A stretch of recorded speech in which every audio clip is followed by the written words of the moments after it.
So the first thing I'll say before I do this is I'll say that there are few absolutes. There are always exceptions. And we're looking for patterns and generalities. So what I'm going to share with you, I'm going to ask you to look for patterns and generalities. As I share these things with you, if you feel something welling up inside of you that says, no way, there's a good chance you've just found a really powerful piece of information about your life and your history, and now you're being asked to choose whether or not this is the time to view it. If the answer is yes, you'll have the tools. If the answer is no, you've heard the tools. So if, as I'm sharing this with you, you feel this emotion, your body temperature heat up a little bit, your heartbeat might rise a little bit, your fingers may tingle, it's kind of like being in love. The only way that you will have a response is when you are you're being shown something that is so deep that you may have chosen to avert looking at it in the past. So what I'll say to you is this about this mirror. Regardless of what you've placed here, and there's no judgment, good or bad, right or wrong, we're looking at the overall mirror in the world of polarity where we see pluses and minuses. There is a good possibility that the words that you've used to describe your parents now as an adult have very little to do with the people on this earth that you call mom and dad. There is a good possibility that the words that you've used to describe your parents on this earth, in those words, you're describing a mirror, and this is the mirror that your parents have held to you impeccably, providing you insight into the most sacred relationship you will ever know as you walk this world. There's a good possibility that the way you've seen your mother and father of this world represents a mirror of your expectations, the relationship you have with your heavenly mother and father. That those are the words describing your expectations of your relationship with your heavenly mother and your heavenly father. Now, there are many different ways to look at this, and we're going to go into this in a lot of detail. Is it possible? Is it possible that in inviting you, whether it was conscious or unconsciously, when your parents brought you into this world, you were invited to come to this world? Is it possible that with that invitation lives an unspoken responsibility that we've forgotten in our culture that says those that will bring us or care for us in this world, the mother and father in this world are surrogates. They're the closest thing that we know to mother and father in our heavenly Creator.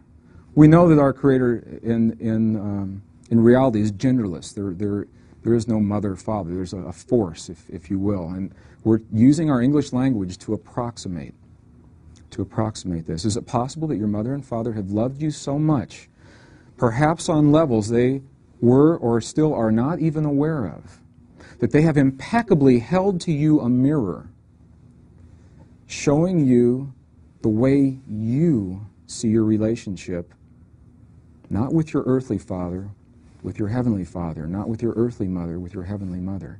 Is it possible that when you have perceived that your parents were angry at you, that what was really happening is you were feeling your perceived Creator's anger at you? Is it possible that when your parents are proud of you, and when they encourage you, and it feels so good, that you're actually feeling that from your Creator? Is that possible? If the mirrors work and if they hold, I believe this is precisely what's happening.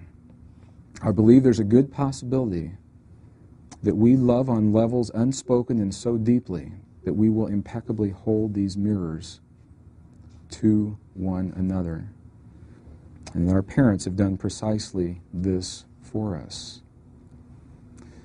So I'm not saying that this is an excuse or a condoning for any patterns of behavior that our parents have ever demonstrated, and we'll go into this whole thing. I'm simply asking you to allow for the possibility that the relationship that you've had with those who have cared for you, your parents, maybe you were adopted, maybe you were in foster homes, whoever it was that assumed that responsibility for you, they have held the mirror, allowing you to see. We don't get up in the morning and say, I wonder how my relationship with my Heavenly Creator is going today. Typically, we don't do that. We're focused in living and breathing and surviving and providing for one another in this world, and it's in this world where we see the mirrors exemplified. So I'm asking you to allow for the possibility that those who have consented to care for you in this world, possibly on an unspoken level in that caring, that they've held this mirror, and this mirror has shown you your beliefs and your expectations of how you believe your Creator sees you and how you see your Creator. How do you feel about the possibility that your parents have held this mirror for you? Does it make any sense, first of all? Let's try something. Let's try something. I invite you to close your eyes. Close your eyes. Take a deep breath. Okay? And now I'll ask you a question. If someone came to you on this day and said to you that you had 1 minute left in this world, and after that minute, that you would no longer be present in this world or communicate with those that you love and hold most dear. And in that 1 minute, you could say anything that you would choose to say to your earthly mother and father. What would you choose to say to them in that minute? What would you choose? My son, I'm proud of you. My son, I love you. Thank you, my son. My daughter, I'm proud of you. I love you. How do you feel when you hear those words? Can you feel that feeling in your body? Why? They're just words. Is it possible that we have spent much of our lives believing that we were seeking the love and the respect and approval from our earthly parents because they're the closest thing that we know to our mother and father in heaven? Is that possible? If that's so, then that has just told you a tremendous amount of information about why you've lived your life the way you've lived it and how you've lived your life.